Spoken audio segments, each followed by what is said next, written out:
How's it going, YouTube? It's Throwback Thursday, so I figured I'd pull out a knife that I've loved for a while. It's just a great design. It's the Kubey Royal. This is a CM Designs, Colin Mason Pierre, who's now with Devo Knives. And he knows how to make a good looking knife. These retail from $40 to $48. And yeah, there's not a lot to complain about with this knife. With looks wise, at least. Nice detent. Got a 3-inch D2 blade. It's been bead blasted. And it's kind of a drop point. Now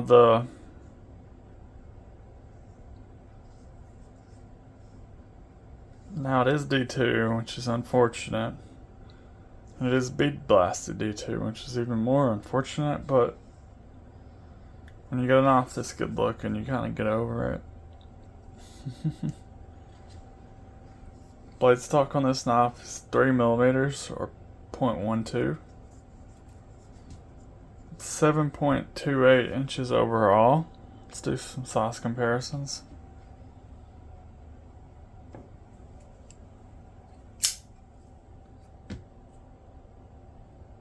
Maxace Black Mirror, Kaiser T1.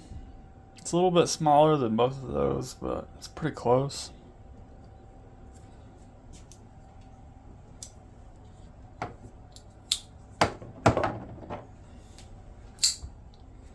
CJRB Pirate, Petrified Fish Flavorist. It's pretty close to the same length as both of those, maybe a hair shorter than the Pirate.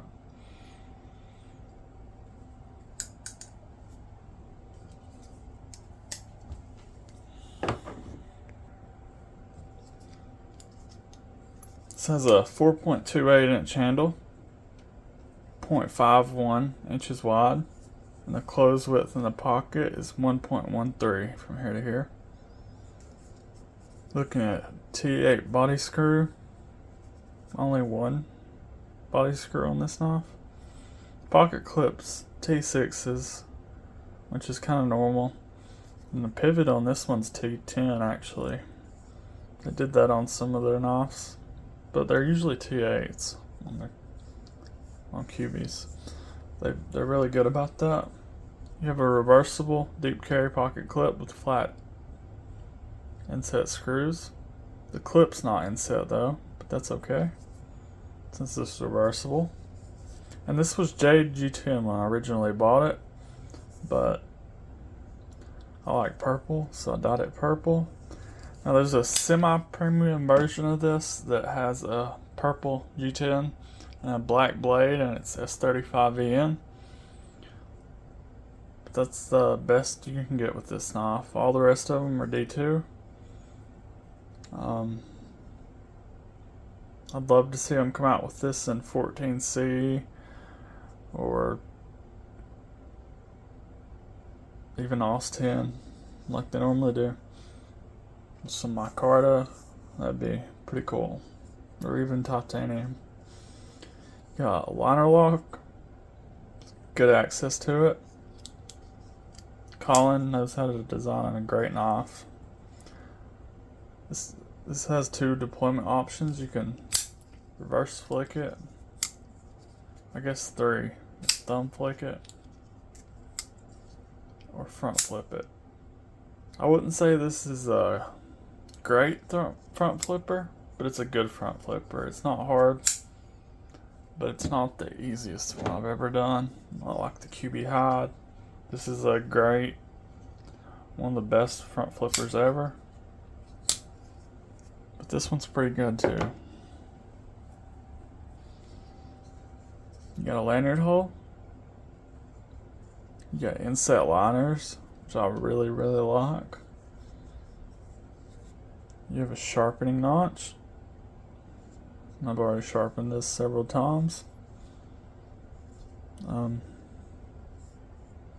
Really not sure why Kubey likes to do bead blasting on everything.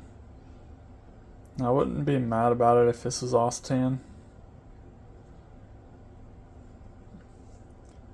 but it's not. And I've already had rust break out on it in a couple different spots, and I've had to clean it up. So now I keep it in my knife case with mineral oil on the blade. That's what you gotta do when you got D2. Let's go over my dislikes of this knife, which of course is the bead blast on the D2. I'm alright with D2 if it's stone washed or even black washed. I like black washed on D2. Not a lot of blade steels, but D2 it's okay. Don't like the billboarding because they already got Kubey right here. They don't need it right here.